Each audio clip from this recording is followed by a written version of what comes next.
우리가 이 본문을 통해서 사도의 고백을 들어봅니다. 그는 교회의 머리가 되신 예수 그리스도를 향한 사랑의 고백의 내용을 이렇게 담고 있어요. 옥에 갇혀 있으면서도 어쩌면 이렇게 교회에 대한 사랑, 예수님에 대한 자랑, 또 하나님에 대한 그런 하나님을 믿는 그러한 온전한 마음이 오늘 이 본문에 담겨 있음을 우리가 보게 됩니다. 마치 예수님을 향해서 그렇게 사랑을 고백하는 그런 내용과도 같다라고 볼 수가 있습니다. 젊은 남녀가 정혼을 앞두고 서로 프로포즈를 하고 또 결혼을 약속을 하게 되죠. 마치 오늘 그리스도를 향한 그 사도의 마음은 아름답기도 하고 고귀하기도 하고 또 정결하기도 하고 성결해 보이기까지도 하는 그의 모습을 우리가 살펴보게 됩니다. 옷걸을 추면서 이렇게 어떻게 문학적인 표현을 이렇게 아름답게 할 수 있을까? 이 문학적인 표현 가운데서도 시적인 그런 운율을 우리가 오늘 본문을 통해서 이렇게 느껴보게 합니다. 그리스도에 대한 애정, 그리스도에 대한 사랑, 그 그리스도에 대한 섬김에 대한 각오, 이런 바울의 모습을 우리가 살펴보면서 참 바울이 왜 예수님 다음으로 위대한 인물인가 라는 것을 충분히 오늘 본문은 설명해 주는 것으로 봅니다. 이처럼 사도 바울의 주님을 향한 이 사랑의 고백, 주님의 몸된 교회를 위해서 자기 육체를 채우겠다라고 하는 그러한 위대한 신앙의 결단, 이런 것들이 과연 어디에서 나온 건가라는 것을 생각하지 않을 수가 없습니다. 주님을 향한 첫사랑의 고백을 하십니까? 아니면 아주 우리가 잃어버리고 살고 있습니까? 우리 각자에겐 다 다르지만 주님을 만난 시점들이 다 다릅니다. 대개 그 중고등부 학생들 아이들이 그냥 어머니 뱃속에서 그렇게 모태신앙으로 그렇게 신앙생활을 하다가 언제 그렇게 많이 깨지고 예수님을 만나느냐면 이제 수련회 기간 동안에 캠프파이어를 하고 여러 가지 또 프로그램을 통해서 아주 아이들을 또 심령을 뜨겁게 만들죠. 그럴 때 그 아이들이 그 주님을 만나는 경우를 많이 봤습니다. 저는 중고등부터 대학생 아이들을 지도하면서 그렇게 아이들이 그 부모의 손에 이끌려가지고 억지로 그렇게 다니던 교회를 이 중고등부 때나 대학 때 아이들이 거기서 예수님을 만나게 됩니다. 예수님을 만나고 그 인격적으로 예수님을 그때부터 만나서 예수님과 교제를 하고 또 진정한 신앙이 무엇인지를 그렇게 그들이 참 깨닫고 그렇게 신앙생활하는 모습을 보게 됩니다. 언제나 우리가 주님을 만나는 그런 실정은 틀리지만 주님을 만나야 되는 겁니다. 주님을 만나는 그런 계기가 우리에게 사실은 있어야 되는 거죠. 예전에는 1년에 한 번씩 그 부흥회를 하면 부흥회 때 참 은혜도 받지만은 인격적으로 예수님을 만나는 분들이 많이 있어요.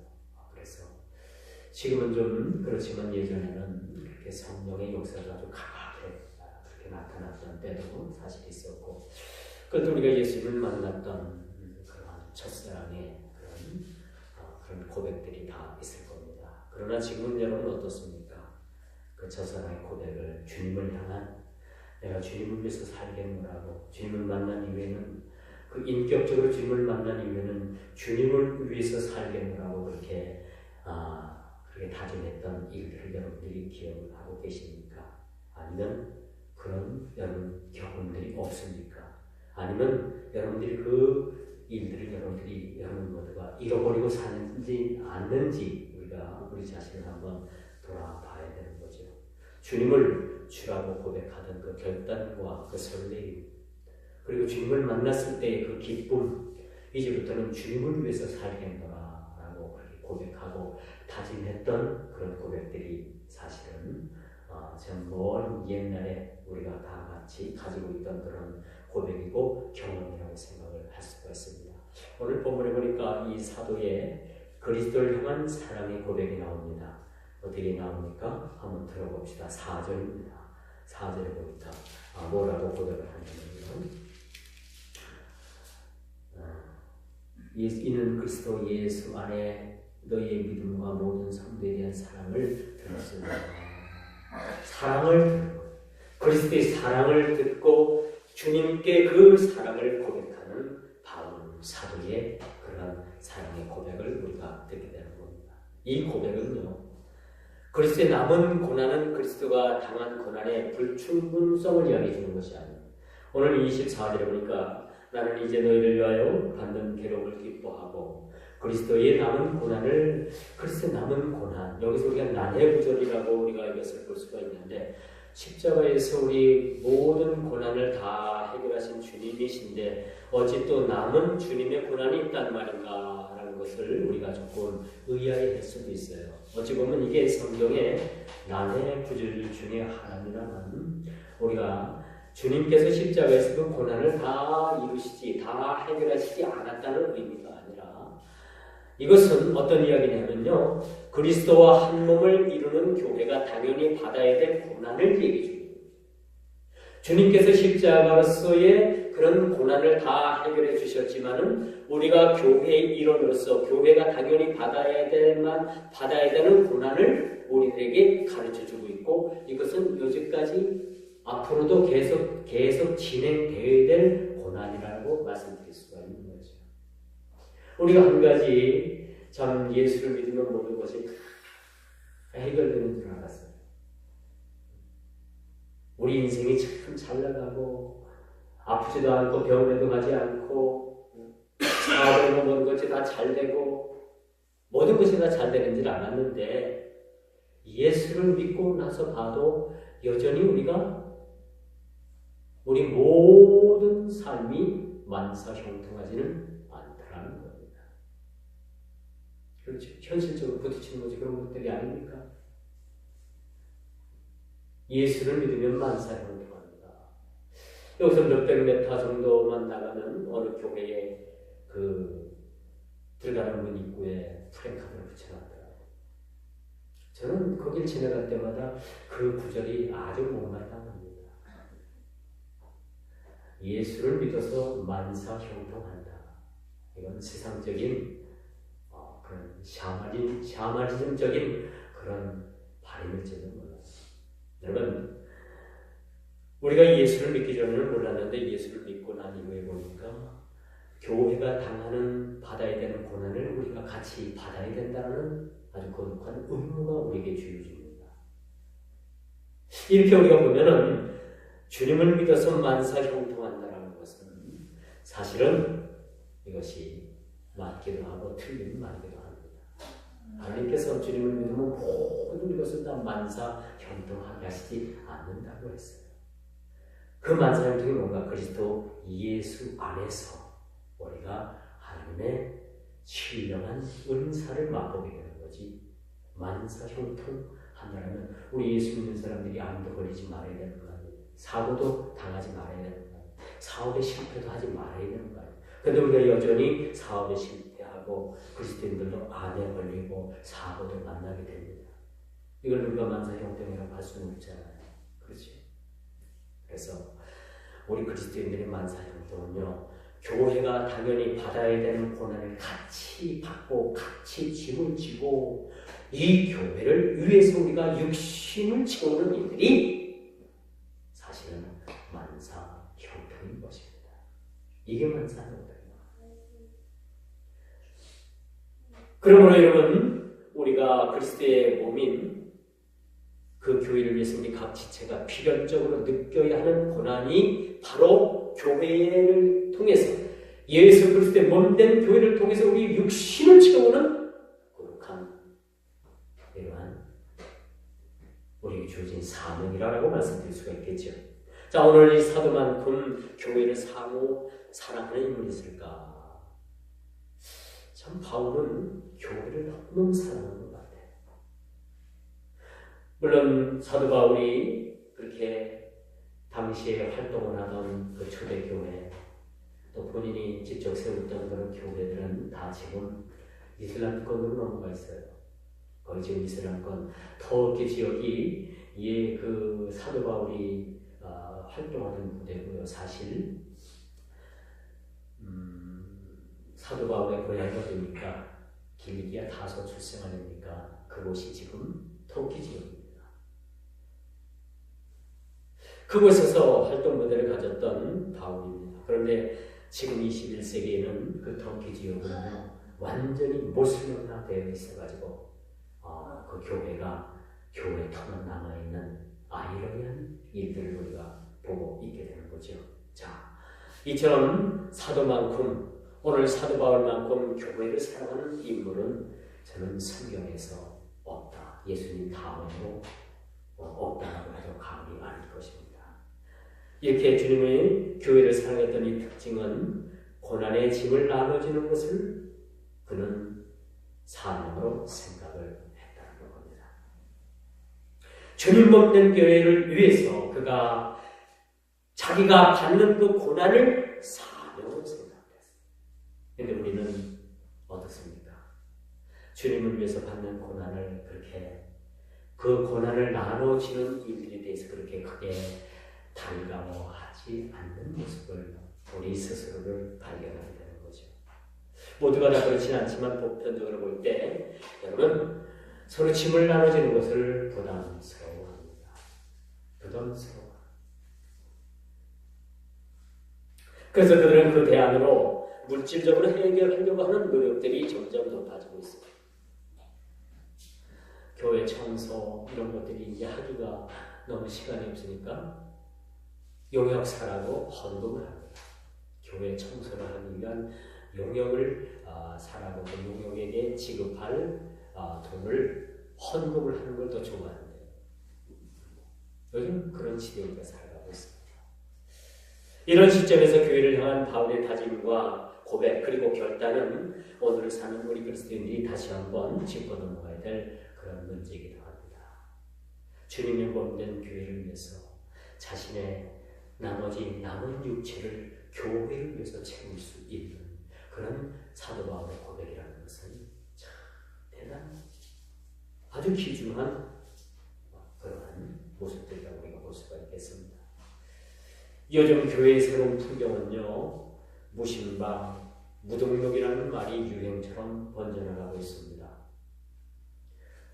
큰 교회든 적은 교회든 등록을 하면 목사님이 이제 나라에 나가서 신방을 하게 되는데, 신방을 하게 되면 그런데 다음 주부터 나오지 않겠습니다.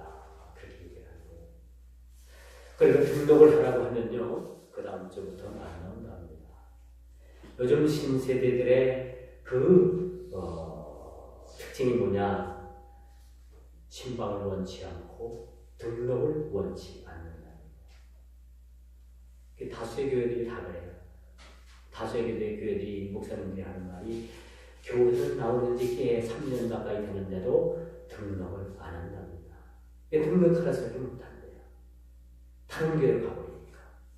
그래서 요즘은 그냥 관심 받는 것도 싫고 소속감 갖는 것도 싫고 자유롭고 편안하게 신앙생활 하겠다라는 그러한 신세대 그러한 교인들이 많이 늘어나고 있다는 것에 대해서 참 세대가 바뀌어도 참 많이 바뀌고 있다라는 사실을 보게 됩니다만 참 씁쓸한 마음을 금치 못합니다.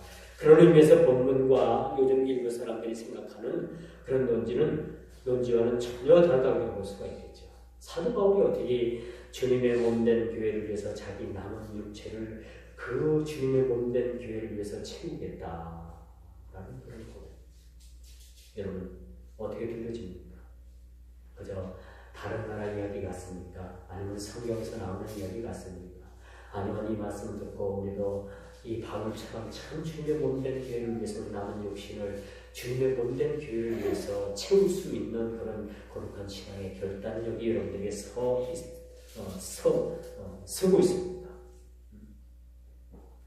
여러분, 신앙은요, 예수 그리스도를 아는 그날부터 신앙의 거룩한 싸움이 이루어지게 됩니다. 이 거룩한 싸움이 많은 부분들이 있어서 주님과 함께 나누는 그런 고통이 우리에게 수반된다고 볼 수가 있습니다. 모든 것이 만사에 어떻게 우리에게 고통도 없고 우리에게 모든 하는 일들이 잘 돼야지만 하는 고통인데 여전히 우리 현실은 그렇지 않다는 겁니다. 그렇다면 우리의 만사의 고통을 어디에서 찾을 것인가? 이 땅에서 잘 되고 복받고 자녀들이 잘 되고 여러분들도 직장에서 승진하고 사업이 잘 되고 그런 것에 여러분들 만사형통을 맞춘다면 일찍이 여러분 교회에서는 그런 해답을 여러분들에게 줄 수가 없다는 거죠. 지금까지 이 조국의 일부 교회에서 가르친 교육은 바로 그것이었습니다. 예수 믿고 복받고 부자 되고 건강하고 자녀들이 잘 되면 소위 기복신앙을 지금까지 교회에서 가르쳤습니다. 그것을 복이라고 가르쳤습니다. 그것을 복음이냐 복음의 전부이냐 지금까지 가르쳤습니다. 물론 이런 것들을 부정하는 것은 아니에요. 우리가 주님과 동행을 하고 고통도 함께 느끼고 주님과 같은 짐을 지고 그런 삶을 그런 신앙을 우리가 살다 보면 하나님께서 우리에게 물질적인 복도 주실 수 있고 건강의 복도 주실 수 있고 자녀의 그런 복도 주실 수도 있고 여러 가지 복을 하나님께서 주실 수도 있습니다. 그렇지만 이것을 하나님의 진정한 복이라고 우리는 생각하지는 않습니다. 진정한 하나님과 우리 사이의 복은 무엇이냐? 진짜 우리에게 주어지는 복은 무엇이냐? 주님과 함께 주님의 몸된 교회를 위해서 우리 남은 육체를 주님 교회를 위해서 채우는 것이 진정한 만사 형통의 복이라는 사실을 우리가 깨달아 알아야 될 것입니다. 오늘 24절에 뭐라고 말씀합니까? 바울의 고백이 뭡니까? 나는 이제 너희를 위해서 받는 괴로움을 기뻐하고 그리스도의 남은 고난을 그의 몸된 교회를 위해서 내 육체를 채우노라. 내 육체에 채우노라. 이렇게 말씀을 합니다. 오늘 우리들에게 가르친 핵심적인 내용이 바로 이런 말씀을 우리가 간과해서는 안 된다.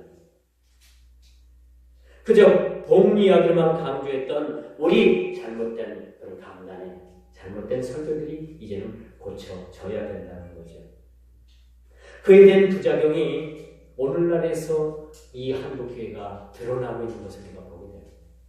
교회 나면 복 받을 줄 알고 교회 나면 모든 것이 잘 될 줄 알고 나왔는데 오히려 교회 나와서 예수님을 인격적으로 만나고 보니까 우리의 신앙이 그런 어떤 환상에서 깨어지는 것을 보게 되잖아요. 우리가 생각했던 환상이 우리가 생각했던 그러한 요구가 산산이 깨어지고 부서지는 걸 보게 되잖아요. 그리고 그 자리에 무엇가 자리 잡게 되냐면 주님과 함께 나누는 우리의 신앙의 그런 고통들이 수반되고 있음을 우리가 보게 되는 것입니다.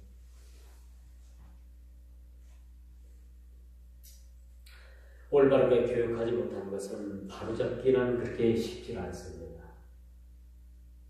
교육학적으로 볼 때요. 교육학적으로 볼 때 사람이 안 바뀐다고 그런 얘기를 해요. 교육을 해서 여러분 교육을 해가지고 사람이 인격이 바뀐다면 전 교육의 효과가 대단한 거지만요. 사람은 교육으로 인해서 바뀌는 것이 아니라 우리가 어떻게 바뀌냐? 주님을 인격적으로 만날 때, 주님을 만날 때 우리 인생이 바뀌고 우리 성향이 바뀌게 돼요. 학교에서 여러분 교육하는 교육은요. 세상을 어떻게 살아갈 것인가에 대한 방법론에 대해서 얘기해 주는 것이지 인격을 가르쳐주는 거예요. 그래서 요즘 보면 학원이 그렇게 잘 되는 게 뭡니까? 학교보다 학원이 더 잘 가르쳐주니까 학원이 잘 돼요. 여러분 실력 있는 선생들은요 학교 선생 안 합니다. 다 사직서내고 어디 가 있냐면요 저쪽도 누령진. 누령진 가면 학원가가 쫙 있습니다. 거기 인류 강사, 내도하는 강사들이 강의를 해요. 한 강의에 강의당 얼마인지는 잘 모르겠지만 뭐 개인 강의하는 개인 그렇게 하는 그 강사들은요 과목당 수백만 원, 수천만 원 갖다가 그러니까 실력 있는 사람들이 다 그쪽 학원 들어가 몰려가 있는 거예요. 뭐 서울뿐이겠습니까? 지방도 마찬가지죠. 이 학원이 지금까지 아주 그냥 상당한 그런 경제적인 부흥을 누린 것도 사실입니다. 이 청주만 해도 청주 지역만 해도요. 상당히 그 영어 수학을 가르치는 학원들이 돈들을 많이 벌었어요. 제가 알고 있는 목사님도 공군사관학교를 나와가지고 공군 대위로 예편을 해가지고 학원을 차렸어요. 그 부인은 2대 영문과를 나왔습니다. 얼마나 정정해요. 실력도 있죠. 아이들 200명, 300명씩 놓고서 그렇게 학원을 하는데 기업입니다. 뭐 돈 들만 하고 뭐 그렇지. 근데 성경은 그런 일들을 갖다가 만사형통이라고 하지 않습니다. 만사형통이 맞아요. 우리가 올바르게 교육하지 못한 것, 기초를 무시하고 잘못된 습관 이런 것들이 몸에 배웠을 때 이미 이것에 고치기는 상당히 쉽지 않아요. 그래서 한국교회가 상당히 성경에서 그랬던 기복신앙으로 지금 흘러가고 있는 것을 우리가 보게 되는 거죠. 진짜 하나님께서 주시는 복이 우리에게 무엇인가? 주님과 동행하면서 주님과 그 고통을 함께 나누면서 주님을 알아가는 것. 주님께서 또 그것을 알기를 원하십니다. 그걸 형통의 복이라고 말씀을 주는 거죠. 우리나라가 스포츠 종목에서 모든 종목이 이루어가지고 거의 다 챔피언이 나오고 금메달을 땄어요. 그런데 유독이 스포츠 중에서도 구기 종목 가운데 메달을 따지 못하는 종목이 하나 있는데 바로 뭐냐? 테니스입니다. 우승자가 아직도 나오지 못했어요. 왜 그러냐 하면요. 우리나라가 테니스 운동을 받아들이기 전에 정구를 먼저 받아들였어요. 일제히 해가지고 일본이 이거지. 그래서 전부 다 테니스를 치기 전에 정구를 쳤어요. 정구를 그렇게 즐겨 쳤어요. 근데 이렇게 정구를 치고 정구 선수들급 되는 사람들이 테니스 운동이 들어오니까 테니스를 마치 정구처럼 가르친 거예요. 테니스 폼이 다른데 정구를 먼저 배운 사람이 가장 먼저 접하는 것이 테니스니까 테니스를 쳐서 이 나라 사람들이 테니스를 배우는 사람들을 더 전부 다 테니스 폼으로 가르치는 게 아니라 정구 폼으로 가르치고. 그러니까 아직까지 우리나라가 지금 국제대회에 나가도요. 테니스에 대해서 이렇다는 성적이 없습니다. 다 폼이 외국 선수들하고 너무 틀린 거예요. 그러니까 좋은 성적을 낼 수가 없겠죠. 자, 왜 제가 이런 말씀을 드리느냐? 이처럼 신앙생활에도요, 받아들여야 될 기초를 무시하고 기형적인 신앙, 잘못된 것들을 먼저 받아들일 때 우리는 온전한 신앙으로 가기까지 엄청난 시행착오를 겪을 수밖에 없다는 것을 여러분들이 알아야 된다는 것이죠. 그리고 오늘 본문을 보니까 자신을 그리스도의 고난에 드리는 것이 얼마나 이것이 우리에게 형통합니까? 라는 것을 보게 됩니다. 춤은 여기 좀 틀어요. 춤을 좀 트십시오. 자신을 그리스도의 고난에 드린다. 무엇을 드릴까? 하나님께서 기뻐하시는 것이 뭘까? 천천의 강술까? 만만의 수양의 기름일까? 무엇일까? 아닙니다. 주님과 함께 고통을 함께 나누는 거죠. 왜 거기도 꽂히는 거예요? 그거 말고 저쪽 봐.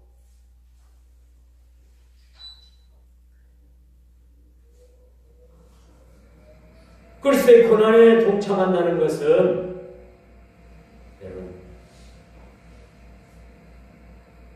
주님께서 우리에게 주신 최고의 선물입니다. 주님과 함께 주님의 나라를 위해서 우리가 얼굴 맞대고 머리 맞대고 우리가 같이 놀아날 수 있다는 것 얼마나 감사한 일입니다. 주님 나라 확장을 위해서 교회를 세우시고 오늘날 수많은 교회를 통해서 하나님께서 교회를 통해서 역사하시고 일하신다는 사실, 그 중심에 우리를 부르시고 우리를 파트너로 삼으셨다. 이게 하나님께서 우리에게 주시는 만사 형통의 복입니다. 사실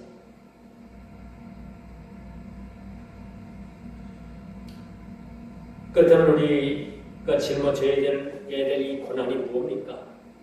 바로 그리스도인들답게 우리가 세상을 살아가야 됩니다.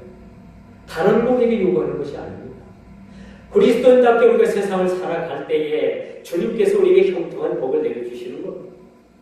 우리가 꿈꾼 대로 하나님께서 비전 주신 대로 우리가 그 뜻을 이루면서 나가면서 사는 것이 주님께서 주신 만사 형통의 복인 거예요. 세상 사람들이 같이 받아 누리는 것을 우리는 복이라고 하지 않습니다. 그들은 예수를 믿지 않아도 자녀들 잘 됩니다. 사업 잘 됩니다.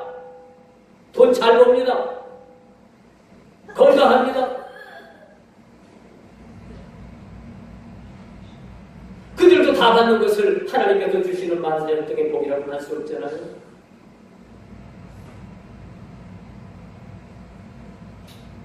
예수 믿으면 만사 형통합니다.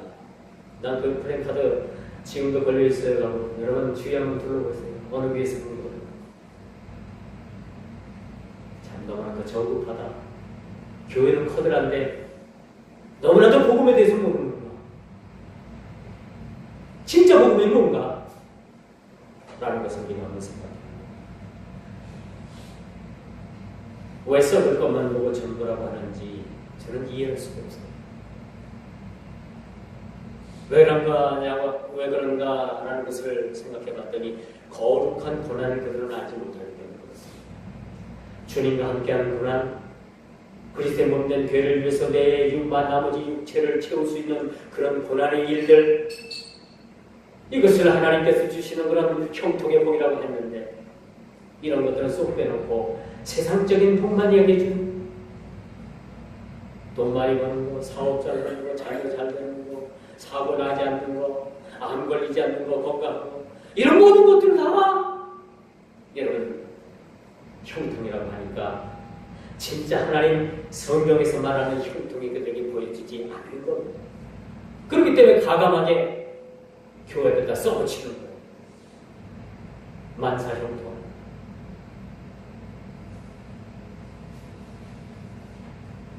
요즘 봉사단체가 많이 생겨났어요. 다양한 활동들을 봉사활동을 통해서 합니다. 근데 어느 귀신천지 집단은요, 봉사활동 한다고 기자들을 부르더라고요. 사진 찍어요. 그리고 관공서의 직원들 불러내가지고 사진 찍어달라고 해가지고 그걸 귀신천지 집단의 그 홍보용으로 아주 활용을 하고 있는 모습들을 볼 수 있어요. 여러분 귀신천지가 어딘지 알죠? 응?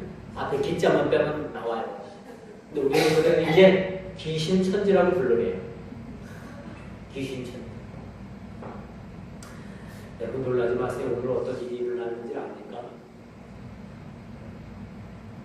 오늘 웬만한 영향력을 줄 수 있는 교회들 앞에서 지금 귀신천지 집단들이 데모하고 있어요. 관할 경찰서에다가 집회 신고하고 지금 집회하고 있습니다.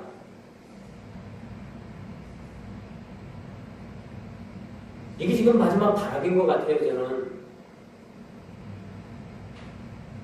그 앞에 나와가지고 막 피켓 들고서 지금 막 아우성 치고 난립니다. 그러면 그 교회 주변에 지나다니는 사람들이 어떻게 생각하겠어요? 아니 이 교회 또 뭘 잘못했길래 뭔 껌을 터뜨렸길래 또 이 모양이. 참 어렵습니다. 그런데 여러분 또 한 가지 쇼킹한 일들을 가르쳐 줄까요? 말씀할까요? 그러면 영향력을 주지 못하는 교회는 어떻게 하면 이 귀신천지들이 또 이렇게 오늘 뿐만 아니라 여러 날을 통해서 이렇게 어렵게 만든다. 그들은 교회 주위에 있는 주차해 놓은 차를 집중적으로 공략을 합니다. 교회 앞에 있는 어떤 세워져 있는 주차되어 있는 차들에 전부 다 불온 전단지를 끼워놓고 있어요. 남의 이야기 같죠? 우리 교회 이야기입니다. 며칠 전에 우리 교회 앞에 주차장들이 많이 있고 차들이 많이 서 있는데 그 주차되어 있는 차에 전부 다 귀신천지 불온 전단지물을 끼워놨어요. 심지어는 저희 교회 차까지도 끼워놨어요.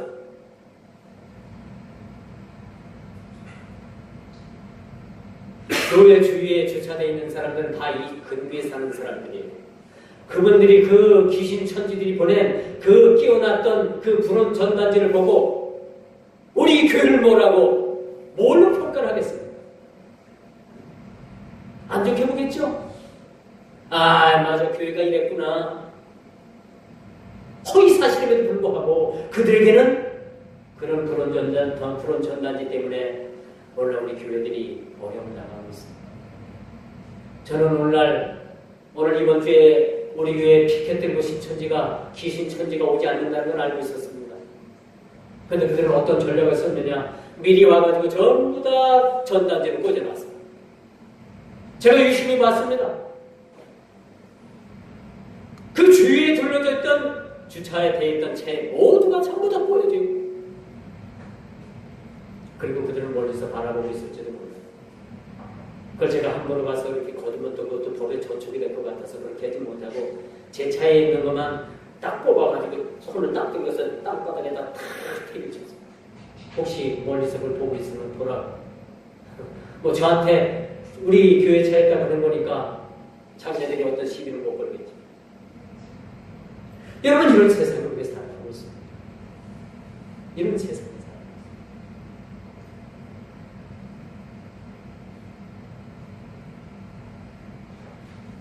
그리스도의 몸된 교회를 위해서 자기 육신을 채우는 희생적인 일이 있을 뿐만 아니라 이렇게 오늘날 교회를 대적하는 그런 귀신천지 집단에 의해서 이 한국교회가 아주 심한 내용을 앓고 있다는 거예요. 내용. 지난주에 제가 죽다 살아났잖아요. 전에는 안 그랬는데 요즘은 감기 한 번 걸리면 아주 혹독한 대가를 치릅니다. 혹독한 대가. 몸이 너무 세약해진 거예요. 몸이 시간이 가면 갈수록 그런지 왜 자꾸 감기도 약도 안 먹고 이겨냈는데 요즘은 걸렸다 해면 완전히 그냥 아무것도 할 수 있는 그런 그 체력이 된 거예요. 제가 아직도 하나님 앞에서는 약을 안 먹습니다. 제가 감기 걸려가지고 아직 약은 그렇게 먹어본 지가 없어요. 어떻게든지 이겨보려고 하고 내 몸에 내성이 좀 생기도록 하려고 하는데 이게 좀 쉽지 않습니다. 여러분, 한국교회가 얼마나 온통 지금 내용을 겪고 있는지 몰라요. 그러므로 우리 이제 하나님의 말씀을 이루는 신앙이 우리에게 필요합니다.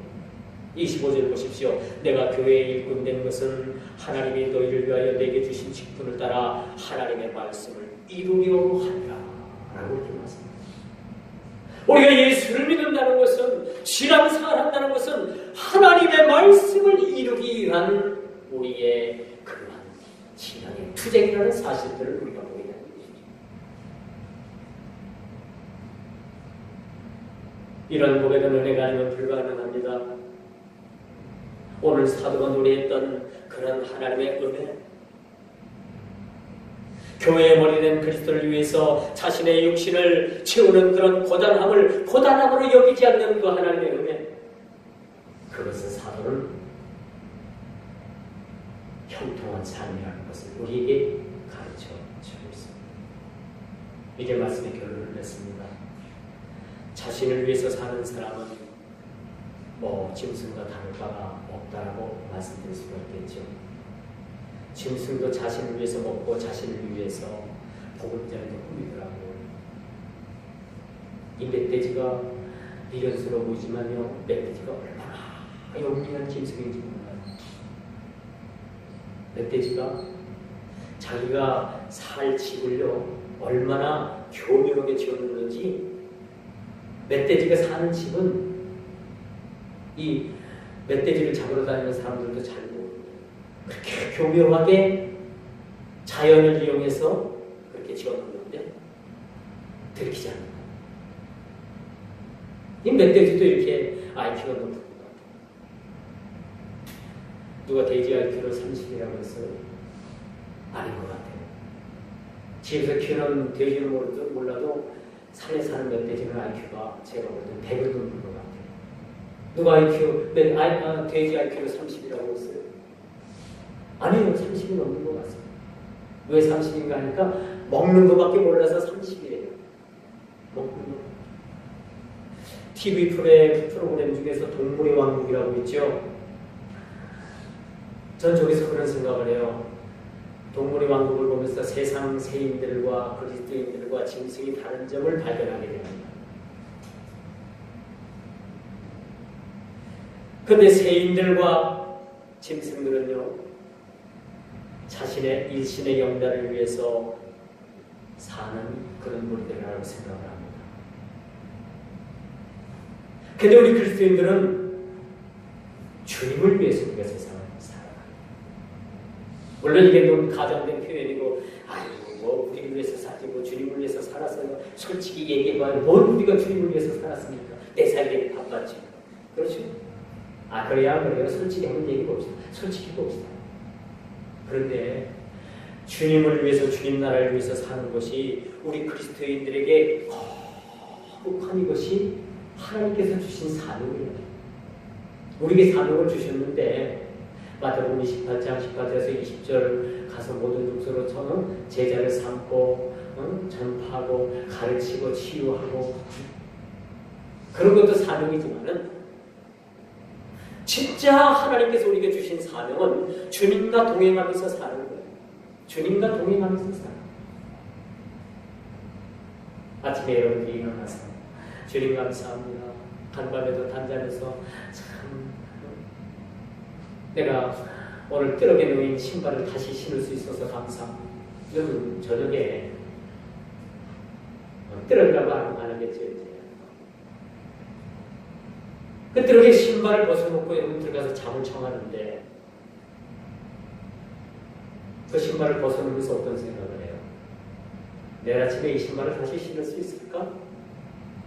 그거 생각하면서 신발 벗는 사람 있어요? 당연히 내일 아침에 신을 거를 생각하고 신발 벗고 들어가 자고 일어나서 다시 그 신발 신고 바깥에 나가서 활동합니다. 근데 여러분, 우리 인생이 벗어놓은 신발을 다시 신는다는 보장이 우리에게 어디 있습니까? 없어요. 없습니다. 단연코 없습니다. 그러나 우리가 감사한 것은 뭐예요? 다시 신을 수 있도록 귀한 남자를 우리를 깨워주시고 그 신발을 신게 해주시잖아요. 그게 감사한 거예요.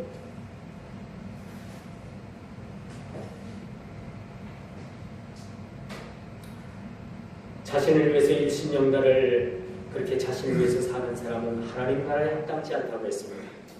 자신의 육신을 하나님 나라를 위해서 채울 수 있다는 것은 자기 희생뿐만 아니라 천국의 상급이 준비됩니다. 그렇다면 왜 이렇게 우리가 고달픈 삶을 살까? 주님과 함께 당하는, 그렇게 주님과 동행하는 삶을 형통이라고 주님께서 말씀해 주시고 그렇게 살라고 했는데 그게 과연 형통일까? 오늘 그 이웃 교회처럼 만사 형통에 대해서 프랭카드를 외쳐놨는데 그 세상의 형통을 형통이라고 하지 아니하고 주님은 그 형통을 우리에게 천국의 상급으로 바꿔주신다는 사실들을 우리가 깨달아 알게 되는 겁니다. 주님의 몸인 교회를 위해서 나의 육신을 채우는 것은 천국의 상급으로 여겨지는 뿐만 아니라 이 땅에서 우리가 형통한 삶을 살지 못하더라도, 이 땅에서 형통의 복을 받지 못하더라도, 세상 사람들이 받는 형통의 복을 받지 못한다 할지라도 하나님 나라에서 주시는 그 형통의 복이, 형통의 상급이 진정한 상급이요 복이라는 사실을 우리가 깨닫고, 우리의 고백은 이제부터 이렇게 나가야 됩니다. 그리스도의 몸인 교회를 위해서 우리 육신을 채울 수 있는 그러한 우리 모든 우리 믿는 신령들 우리 모든 성도들이 되기를 주님의 이름으로 축원하면서 말씀을 맺도록 하겠습니다. 기도합니다.